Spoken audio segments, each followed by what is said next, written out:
Audio Jungle. Audio Jungle.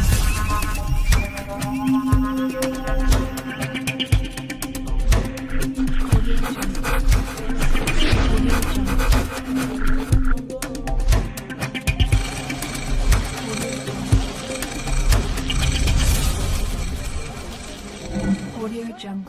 Tofungwani misolelo tomoni bozo banyoso tosali. Excellentes conditions de vision depuis chez vous, messieurs, dames. Bonjour, bonsoir. Pour cela, au Bakota, la peut-être rediffusion. Et pour le bateau, il Bakota, la mission la diffusion. Mbote na bino boy malam na oya biso émission lisu ya Congo ici na chaîne na bino Congo 24 TV. Alors lelo toza kolobela parce que tozali le 8 mars. Mois de la femme, toza kolobela moisi. La femme, la place de la femme n'est pas seulement à la cuisine. Femme, quel apport? La politique, occupé sa nini comme apport na yo. Nayango, nayambi nazane sengo ya ko dévoiler bino parce que nayambi moko yaba mama. Elle s'appelle Maître Dodo Acha. Oyo na bosani kombo moko Maître Dodo Sulubika Acha. Oh, Nazane Sengo ya kopesa mbote. Maître, bonjour. Bonjour, cher Herman. Merci, aux bien, au pays na cadre à Congo 24 TV. Sengo ezali epai na ngai ezali pe partager epai ya ba téléspectateurs. Ndenge mokolo ya lelo basepeli ko bimiselongi na ngai liboso ya bandako na bango. Ok. Merci beaucoup. Maman Dodo Azali, Azali avocate. Chef de travaux dans l'université de Kinshasa, la présidente de la Ligue des femmes, il y a parti MBP, notre beau pays. Maman Dodo, moi si, balobi que moi si faut dans la cuisine, moi si place na ezali ko s'occuper na bana na ndako, moi si akoki kosani yo étant que maman au mona kanini pour na message wa. Merci mingi. Nakanisa ngai moko nazali déjà témoignage mobimba o ezali kolakisa ete place ya mwasi ezali kaka na cuisine te mwasi akoki pe kosala misala nyonso oyo mobali akoki kosala parce que mibeko ya mboka constitution na biso il y a 2006 et prévoit quand même quelques articles en rapport avec le droit de l'homme, les droits humains. Nakati wana mwasi pe azali nakati. Donc mibeko na biso constitution na biso ezali koloba ete na mwasi na mobali biso nyonso tozali kobotama na égalité en termes de droits. Donc on a ni koloba ete mwasi pe azali na ba droit ya kosala misala o mibali bazali kosala. Ezali kaka te musala ya cuisine nde ezali réservé pour na mwasi. D'ailleurs débat wana kutungana ngarato salate parce que batu balambaka très bien dans un restaurant ezalinde mibali donc tant que dans un restaurant kolia so hotel bien ba chef penza nde mutu balambaka penza kitoko mingi donc baza bana mibali donc place wana ezali pe pona bana mibali pona bana basi donc mibali pe bakoki kozala na cuisine to kompe basi pe bakoki kozala bazosala misala misusu o mibali bazo o société monaka kaka mibali nde mutu bakoki kosala yango. Ok, Maman Acha, vous étant que présidente de la Ligue des femmes, moi si wana ako mimanini na ngambu ya politique, alors que même il bat les jusqu'aujourd'hui, tout le monde a tout ça, baza ko tâtonner mingi na ngambu politique. Parce que moi si ako mimanini ya sika na ngambu politique. Makambo ko mema penza ezali ebele d'ailleurs na occasion nazo ko profiter vraiment apprécier hein souhait à chef de l'état tant azaki na Ituri esika o ba guerre ezali kotungisa penza basi mingi parce que ba déplacer aujourd'hui ce que otali bien ezali ba mama wana tanga za ko se déplacer ye mon côté azako se déplacer na bana vraiment esika ba mama bazali kuna na est na pesi bango mbote mingi et puis bonne fête de la femme, bon mois de la femme. Nani koloba était chef de l'état tant azaki na Ituri a souhaité qui était mutako remplacer ce qui mandat na yesili ezala mwasi. Ezali penza souhait ya malamu oyo biso ba maman esengeli penza to saisir occasion on a porté se mobiliser davantage tous se mobiliser davantage de sorte que vœu wana ya chef de l'État vraiment et se concrétiser. Na occasion pe na rosepela mingi ko saluer ba maman ebele oyo ba décida bazwa option ya ko kota na ba parti politique et particulièrement parti na biso notre beau pays NBP en sigle.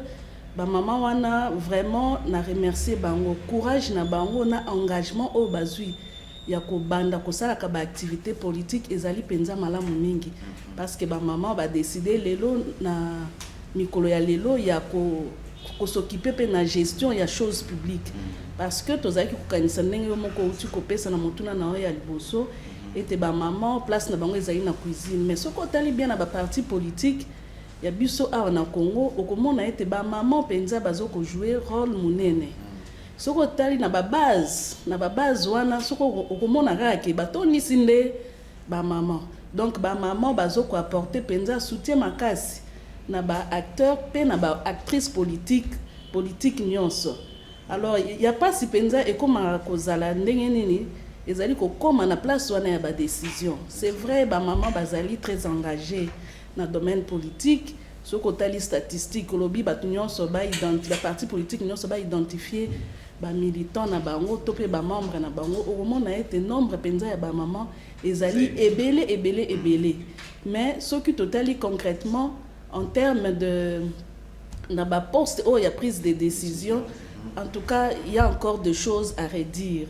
Yango moni na ba occasion oyo ya ba le 8 mars au to commémoraka chaque année et permettra biso to salaka évaluation sur les conditions de la femme, sur le droit de la femme, sur la situation de la femme dans ba domaine nyonso.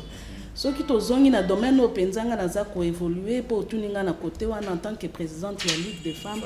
Vraiment beaucoup de choses laissent à désirer. Par rapport ya apport penza ya basi na domaine wana c'est vrai que bazali ebele c'est vrai que na mobiliser qui peut bango ba s'enrôler penza ebele surtout na ngambu ya Lukunga et plus particulièrement na commune ya Mongafula mais ce qui otali après ba résultat ya élection aussi organisé déjà na mboka na biso na mbalo yo kozala 4e fois auto organisé élection na mboka na biso.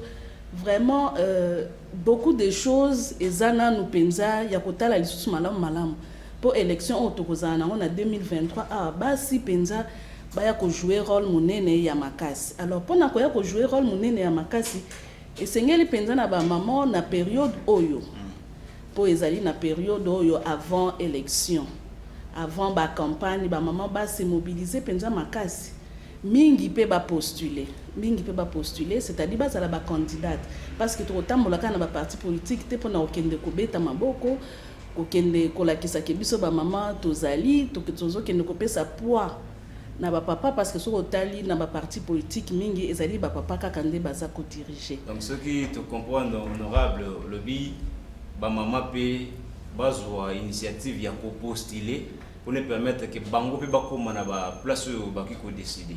Oui, bien sûr, parce que pour na o apporter vraiment eloko o na mboka na biso tozali kozela.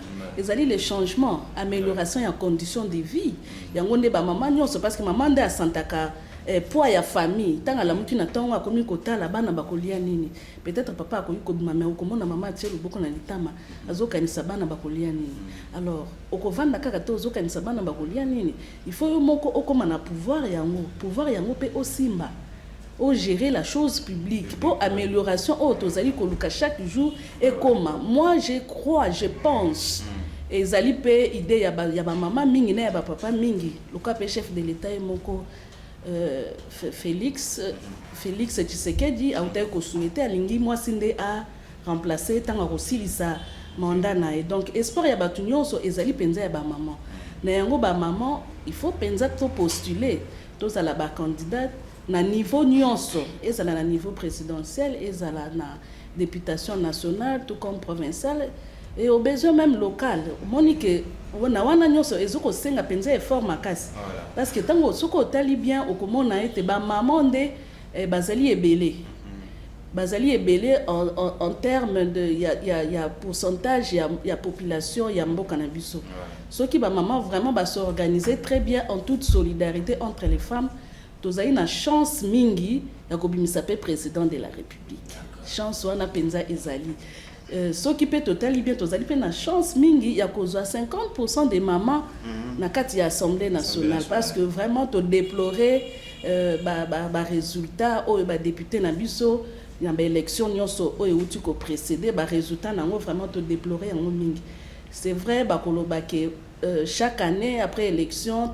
au moins 70% ya ba député ba longwaka 30% de bazongaka mais ba oyo ba remplaçaka soko tali bien mingi bazalaka lisusu kaka mibali donc ça veut dire que biso ba maman o tozali ko représenter une grande partie ya population vraiment toza ko voter utilité to voter utile pour te permettre ba maman baya kokota na Assemblée nationale yango pe ebele ba maison isaka sima mingi ou bien peut-être ba sala campagne malamu te ou ba projet de société na bango za malamu te bon voilà nous c'est ça objet il y a débat mais dans la plupart de temps ezali penza lié na problème ya éducation civique parce que chaque fois tant aux zonga kana mois de mars ezala poto ça l'évaluation to ramener quand même niveau ya ba maman oyo bazali ba électrice niveau na bango ya raisonnement ezala quand même ya komata parce que ceux qui ba maman bazoko comprendre rôle nini baza ba jouaka mukolo wana ezalaka un jour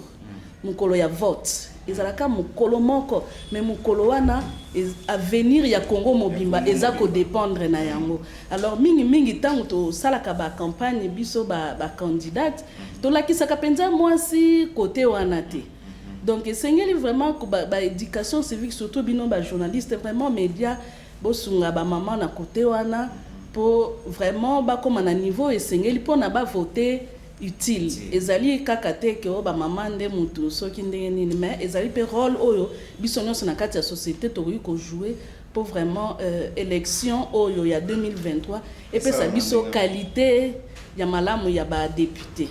Merci beaucoup madame Acha. Lelo penza soki otali comportement ya basi selon habillement na bango langage na bango est-ce que il faut tout la maputa kaka na journée de la femme il faut tout la maputa kaka le 8 mars alors que ba jour mususu donc la na biso ba bilamba femme tout ça ko se comporter moi ndenge longo banité mais kaka jour yango tout ça ko commémorer journée de la femme est-ce que pour na yo madame Acha pour que le bani bon yo tima comme na contexte na biso ya Congo mais ce que otali bien journée de la femme et se fait kaka na Congo te eza journée penza internationale donc so okena ba mboka mususu na mikili mususu basi pe balati na bango bilamba mususu lelo pe soki olobi otambola basi nyonso tende balati maputa na koti awa na studio na bino na moni tango mususu kaka ngai moko nde na lati tissu en pagne bebele balati na bango pe ba robe balati na bango pe ba pantalon to ba tenue mususu mais pagne ezara na signification munene pour la maman africaine et puis particulièrement la maman congolaise. Pagne et en tout cas, elle mettra tout le monde d'accord. En termes, il y a considération, en termes, il y a respect. Ils allaient payer tenue, tenue de ville pour la maman. Ils allaient payer tenue moko appropriée. Il y a un équipaka circonstance té. Ozo mon atana matanga, atana fête, atana ni sokolati liputa vraiment. Moi si et puis ça ka lokumu pona maman donc ezali tenu moko moi femme africaine apona o soki ba bimisi ezala moi sur aza na auti mboka Asie auti États-Unis auti Europe à reconnaître que oyo ezali penza femme africaine aussi bato ba comment représenter liputa on dirait et loko moko e diminuaka net le 8 mars moi je dirais non liputa e diminuaka le 8 mars te soki tozoko somba basi balingaka maputa mingi tokolata maputa mingi tokolobela likambo ya liputa mingi pona journée à le 8 mars ezalaka penza po yango nde emetaka toutes les femmes d'accord c'est même ça l'identité de la femme soki ozosomba liputa yo attendre ngoza mona mobali ntakotuna ya mama na yo ya mwasi na yo ya leki na yo. Donc c'est une référence pour les femmes aussi. Liputa pe ezali moyen facile hein, ya ko véhiculer information et pas ya ba maman. Donc tant ba betara lisula liputa okomona penza ba maman ebele bazalaka mobiliser pour une situation donnée. Donc ce qu'on tali bien ba tu va présenter liputa par rapport à le 8 mars na sens moko péjoratif, mais liputa plutôt il faut la considérer vraiment dans le sens moko ya bien et vraiment et mobiliser ba femme basi ebele par rapport à la journée ya le 8 mars. Donc liputa ezali nango mabete tola tama puta yango wana pe lelo ngai pe na tie tisi. Donc ce qui te comprend bien et la mbagnon so kola ta ezala nango mabete pour la journée à le 8 mars, mais zalaka ka se comporter moi bien. Bon, et ça quand pendant la journée le 8 mars, tous les jours il y a un comportement affiché, ceux qui ont nimbo cannabis échangé. Et ça quand pendant le 8 mars pour na biso na Congo bilenge surtout balingi ko copier au baza ko mona libala. Alors que tozalaka na culture mon côté, peut-être peut tozana ba merci mon côté. Ba o baza na États-Unis bazo se comporter ndenge mususu. Mais biso surtout koma kolinga, surtout ba bilenge basi na biso. Ba koma kolinga ba copier oyo baza ko mona libanda batiango alors que na ba réalité na biso na kati ya mboka eza ko simbate. Madame Acha, soko tali mwasi na 1960, mwasi na 1980 na mwasi lelo. Est-ce que moi différence que ça? Bon, en termes d'habillement, c'est pas peut-être. Bon, en termes d'habillement, je pense que d'ailleurs sikoyo ba ila teli ya kalakute bandi kozonga penza moi mingi pour la zomona habillement ezaka kolata te habillement tant tozo ba mwasi ebandaka na suki tina se tozo mona lelo basi bazo kanga suki asinga etelemi boye. Donc en termes d'habillement, c'est vrai, science eza ko évoluer ba mayele eza ko bakisa ba différence ya muke et ekoki kozanga te ekoki nango kozala. Mais na kota la penza malamu différence oui ezali penza makasi parce que na tango ya kala basi bandai ko se contenter na o bango bazomona sur place. Na miso na bango. Mais lelo yo avec la numérisation, avec la digitalisation du monde aujourd'hui basi ya lelo bazoko subir pe influence. Donc basi ya kala pe bangai ba se retrouver na même contexte soki makaba digitalisation ezalaki pe na période wana ozomona ezalo ka ba makambo mususu basi ya lelo po baya kosala yango ndenge bande kosala na 1960 ekozala moi passe mais soki pe batie bango les mêmes femmes dans le même contexte ya lelo avec ba téléphone internet elles vont aussi se comporter de cette façon, sauf que la technologie, l'innovation ndenge eza koya biso basi totala comment utiliser yango à bon escient. Il faut y profiter réellement dans la société na biso to ça ela yango penza na ndenge ya malamu ndenge esengeli. Merci madame Acha. Bongo yana batu mususu baza na bandako mibali to pe basi bayo ko na bango ka le 8 mars. Balobi eza na ko ka feta basi. Mais surtout toki ko retenir nini na fête ngwa le 8 mars baso baza kolanda biso peut-être ayebini kaka le 8 mars wana olata na ngaliputa le 8 mars na ko bongisa suki na bimi peut-être na papa na ki peut-être place boy mais ayebite elakisi izapona nini toki ko retenir nini na fête oyo ya 8 mars. En principe ce côté bien fête le 8 mars ezali fête kaka ya ba maman te. Mais batombolaka nde ba maman pona et permettre bango ba sala évaluation pour la journée ya le 8 mars. C'est la fête ce côté bien il y a droit de l'homme. C'est-à-dire les droits humains o ezotala na mwasi na mobali. Parce que ceux qui otali bien ko kamata 52% ya population o ezali ko représenter les femmes. Ceux qui bango nyonso 52% na ceux qui aujourd'hui dans le domaine ya digitalisation parce que yango ndem tezali thème ya année na biso pour na 2023 ceux qui total tozi 52% na totiki bango bazala par exemple na accès ya internet te omoni ke mboka na biso moyen évoluer ezate parce que 52% na ya ba mama elles font partie de la population congolaise. Ozomona, tant 52% wana baza ko subir ba violence par rapport ya makambo ya internet. 52% bazo ko jouer na ba droit na bango ndenge esengeli te par rapport ya internet. Monike mboka mobimba na mibali pe ko profiter penza na likambo wana ya digitalisation te ndenge esengeli. Monike développement tant ba preserango kaka par rapport à bana mibali te. Par rapport à bateau basé na sexe masculin preserango par rapport à la population dans son ensemble, dont les femmes au basa ko représenter 52%. Alors ceux qui tolobito fêtaka le 8 mars to commémoraka le 8 mars ezali pona na mibali na basi, mais ceux qui to commémoraka ngo ezali pona kokanisa basi oyo bakufaka na États-Unis. Parce que wana il faut ba mama ba ebaka yango des femmes ouvrières bazali ko sala na société textile, bango bazali ko bénéficier na ba conditions de vie lokola bana mibali to ba bandai ko sala na société wana.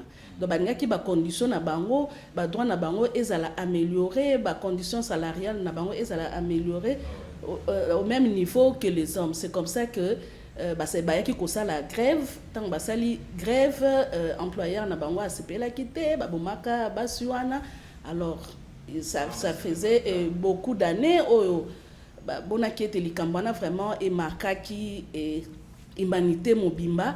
Il fallait qu'il quand même kokanisa bana basuana. C'est comme ça que vers les années 1910 pensait qu'il kotia journée moko pona kokanisa bana basuana ezali kambo ya lilote ezali kambo ya kala. Mais c'est seulement en 1977 que les Nations Unies et pensaient qu'il vraiment qu'on réservait une journée spéciale pour la femme le 8 mars. Na kokanisa pe banda pe ba tia journée wana ya le 8 mars depuis 1977. Ceux qui to sali penza évaluation ti mokola ya lelo okolanda penza malamu situation ya moi si par rapport à ses droits.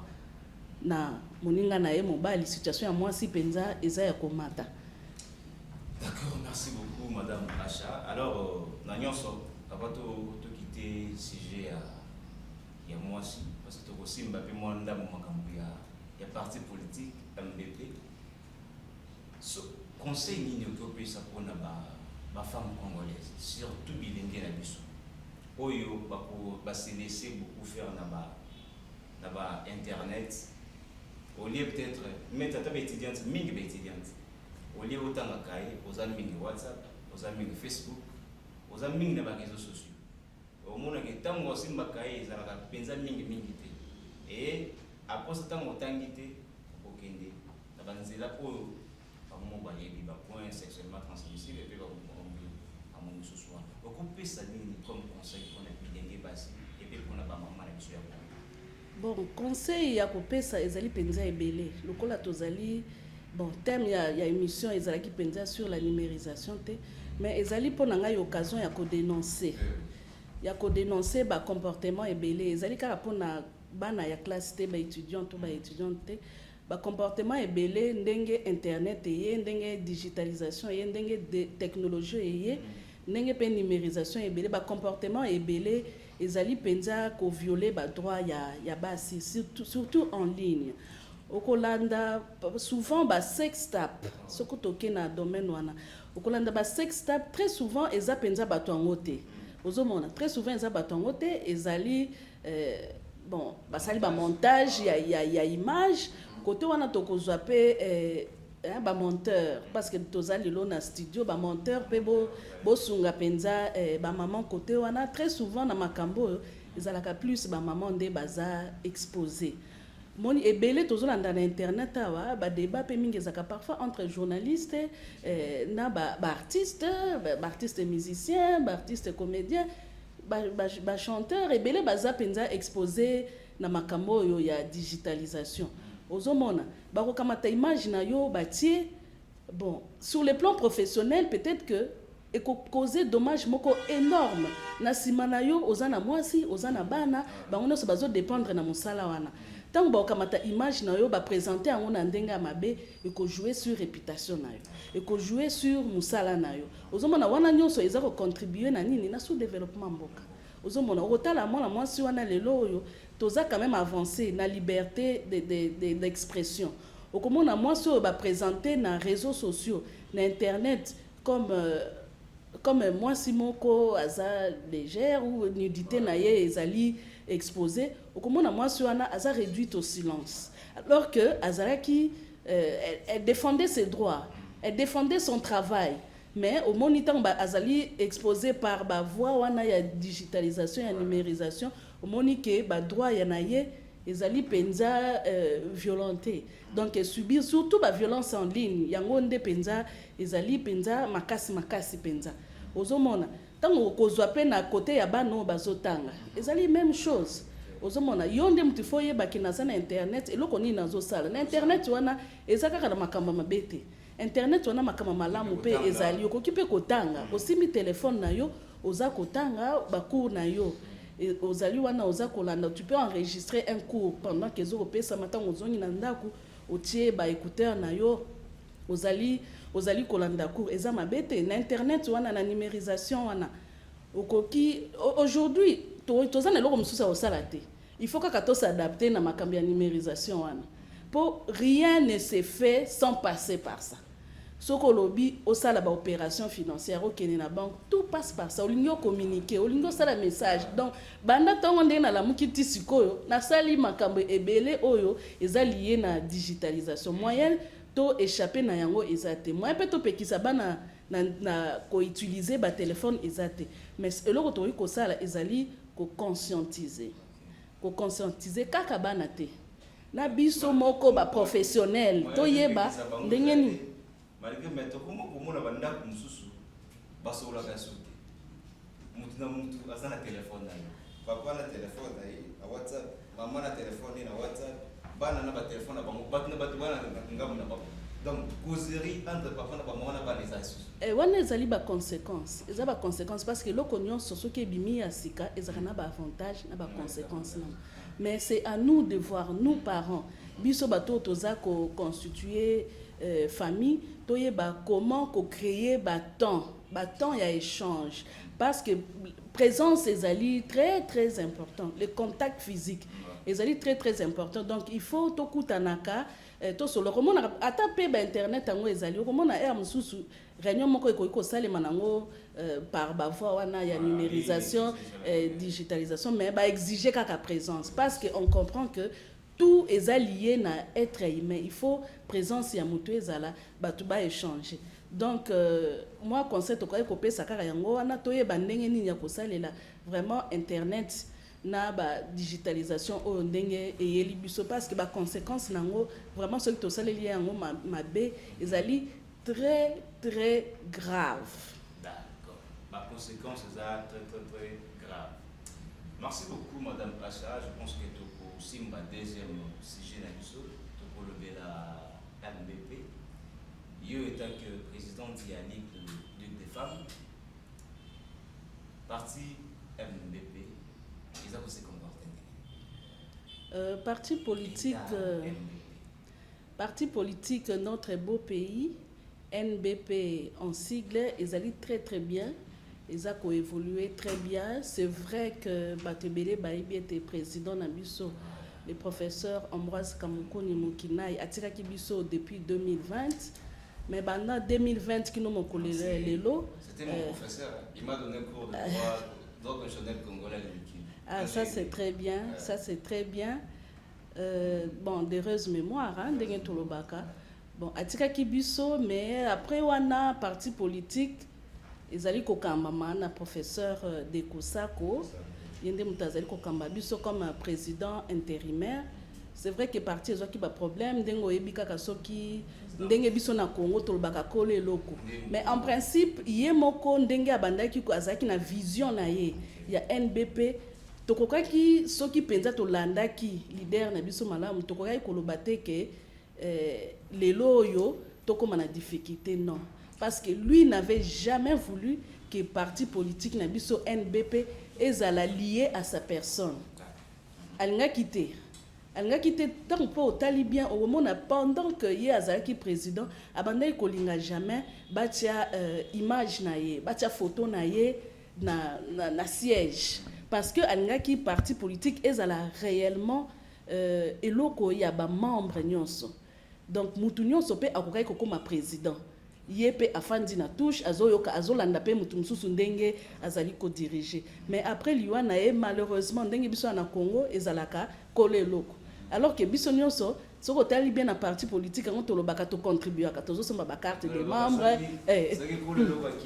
Ben voilà, c'est ça la difficulté. Yango nde ezokocaractériser parti politique na biso ya Congo ezali penza identifié par rapport ya moto oyo aza jouer rôle ya président. Okomona soki président na kufi topakanisaki peut-être na parti na biso ekosala exception, mais malheureusement ba membre ebele bamonaki ete lokola président akufi, c'est-à-dire parti ekufi, les élus sont désintéressés, balingi susu contribuer parce que président azali te. Mais l'NBP c'est un état d'esprit ezali na bato oyo ba intériorisaki penza vision ya NBP oyo baza ko continuer na NBP. Donc NBP à ce jour, parce qu'à ce jour nazali ko exercer aussi les fonctions de secrétaire général intérimaire, parce que ba misusu ba kufi ba misusu pe basana bisote liberté na bango libre à eux. Ndenge na parti politique tokotaka ndenge na parti politique tobimaka. NBP se porte bien à ce jour. Na souhaité bienvenue na badérant et belé auto enregistré na kati ya NBP. Parfois au kanisa ezali parti et utaki ko perdre président na bango na ngote. Mais ils allaient partir et ça a évolué très bien. Tu as enregistré beaucoup d'adhérents. Bon, bah tu belé balanda qui vision peut-être sans cocotte en parti politique, mais ces idées sont restées parce que à comment qui yango ils ont katia ba livre naé azwa ki occasion ya kotang il s'appelle beaucoup de générations parce que c'est depuis 1983 qu'il enseignait jusqu'à sa mort en 2020. Il y a toute une génération ba disciple naé penza bazali belé o ba mona ki ete non ces idées ezalaki penza ba idée moko malamu, il fallait qu'on continue yango moni bayaki penza ko sala adhésion na bango baye ko pesa ba encouragement na ba membres oyo ba continuer qui résister par rapport ya ba vent nyonso oyo parti politique et subir. Donc en gros NBP se porte très bien à merveille. NBP ezali prêt pour na ba élection ya 2023. D'accord, MBP ezali prêt pour na ba élection 2023. Sikoyo MBP se porte bien. MBP asa ko se préparer ndenge pour na élection parce que tous a déjà dans mois de mars. Bientôt là, si tout le monde va décembre, l'élection va s'arrêter. C'est quoi MBP pour préparer l'élection? MBP za ko préparer l'élection, le la parti politique nyonso ba état-major. Bien sûr que oui, ba état-major nyonso ezali suffisamment mobilisé pour na été tous à poste na biso. C'est vrai que NBP représenté ba candidat na députation nationale, provinciale, pe na élection locale parce que zali option politique au biso tozui to préférer penza to mobiliser ba membre na biso pour to banda penza na pouvoir na biso na moise, c'est-à-dire to préparer ba candidat na biso beaucoup plus na ba élection au niveau local, dans provincial, ba candidat député na députation nationale pe bazali. Donc NBP ils ont mobilisé penza ba base na bango nyonso pour na élection 2023 to faire partie na ko sinon sans il y a parti politique ko zate parce que parti politique tant ba créer kango ezali pour na ko conquérir pouvoir et puis seul moyen ya ko conquérir pouvoir oyo biso ba congolais to pona ezali la démocratie en passant par les élections. Donc les élections sont à venir dans quelques mois. NBPP et se mettre vraiment en ordre pour que à participer activement à l'élection en 2023. D'accord. Oui, vous avez la biso ya suka parce que nous chitons déjà. Vous étant que potentielle candidate, vous avez la paix pour postuler. Au Kolobanini, on a ba électeur. Merci mingi, nga nazali candidate ya naza futur hein. Future candidate, circonscription nanga ekozala Lukunga et plus particulièrement na Mongafula. Le cas tozali le 8 mars ba maman nyonso ya Lukunga, ba maman nyonso ya Mongafula na pesi bino mbote mingi bisika bozali. Bon mois de la femme, excellente journée, na journée à l'élo. Vraiment tout ça a été le coup moi si etombama na bizaleli na biso parce que ce qu'on l'a dit discours oyo madame la ministre du genre auti kosala alingi penza mokolo ya lelo ezala na connotation trop festive te tozala penza trop toza kofete te mais to se mobiliser pour na dialogue oyo ekosalema na palais du peuple tout à l'heure. Je pense que ezokosalema déjà entre chef de l'État na ba maman to participer na yango ata soki to komi sur place te mais to landa quand même na ba télévision to participer na dialogue wana et puis to mobiliser ba fonds ata moi elamba ata moi 1000 francs moi 2000 francs pour na ba maman oyo bazali ba déplacer na côté à est parce que biso na Kinshasa parfois tozalaka na impression que guerre eza na mboka te guerre effectivement ezali na mboka. Donc nazali ko inviter ba maman nyonso ya lukungana ya RDC mobimba parce que nazali secrétaire général nazako kamba intérimaire nazako kamba kaka ba maman ya lukunga te to ya monga fula te nazako kamba ba maman oyo bazoko uta na kwa nyonso ya RDC. Donc nazali ko inviter bango nyonso ba se mobiliser attention na bango ezala porter sur ba maman oyo bazali na est ba maman déplacé surtout au bazali na est au bazako bunda tango sous esika ya kolala ezaite na bana eloko kolia ezaite elamba ezalite vraiment tokanisa bango totala na moi garde-robe elambo olataka lisusu te vraiment to mobiliser yango to luka esika oyo ba structure oyo ezali ko acheminer yango kuna pona ekomena bango bon pona ba mama na ngai ya parti politique NBP wana ekoki kozanga te na pesi mbote na bango nyonso bisika bazwami tokutana le 22 parce que le 22 wana nde tokozala na activité na biso monene oyo tosalaka pona chaque le 8 mars en rapport avec le thème international na national oyo basali biso pe na parti na biso politique NBP to prévoir pe activité moko oyo eko soutenir parce que souvent tant le 8 mars le kaka thème oyo bapesi to bosanaka yango alors biso na parti politique aneyo mobimba thème wana nde yango te tokosimba ti ndenge tokokende kokoma na février 2024 donc tokomultiplier baactivité ebele penza baconférence badéclaration par rapport ya question wana ya numérisation bien que ezalaki à l'ordre du jour te na kotisi yango na émission oyo mpona toyeba ete année oyo ezali penza année na biso ya numérisation. Merci beaucoup madame Acha tokomi penza na suka ya émission na biso toyembaki mpona bino madame Acha oyo azali avocate chef de travaux à l'université de Kinshasa et azali présidente ya Ligue de femmes ya parti MBP oyo qui est moko ndenge alobeli ya ko retenir eza que tolobeli bongo la place de la femme n'est pas seulement la cuisine. La femme face à la politique qui est rapport moi si akoki komema nini boyoki bino moko oyo ebimi epa madame Acha moi si azaka kana cuisine. D'ailleurs bato balambaka mingi na ba restaurant eza mingi ba chef cuisine. Donc place ya moi si ezaka kana cuisine et permettre que journée oyo ya le 8 mars biso moko tozwa basi bazwa conscience et puis biso mibali to accompagner basi na conscience wana afin que basi bamimonaka inférieur te bamimonaka ke bazali bato oyo akozala mo à dire aza liloba koloba et puis aza na makambo ya kochanger mpona ekolo na ye et pourquoi pas mpona monde parce que toyebi basi ebele babunda mpe mpona bacause oyo ezali juste pour eux même mondial.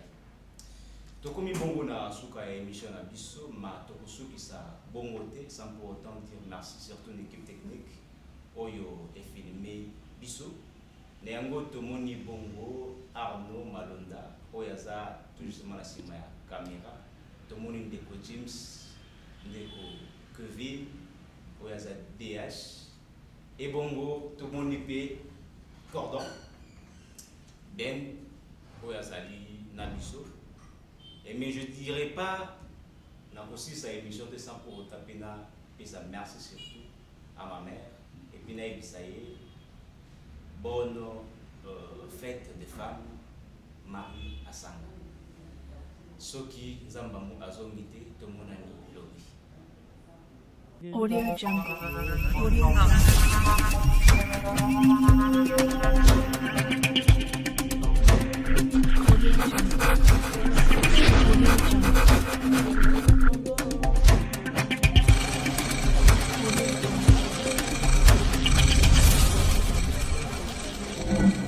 Jungle.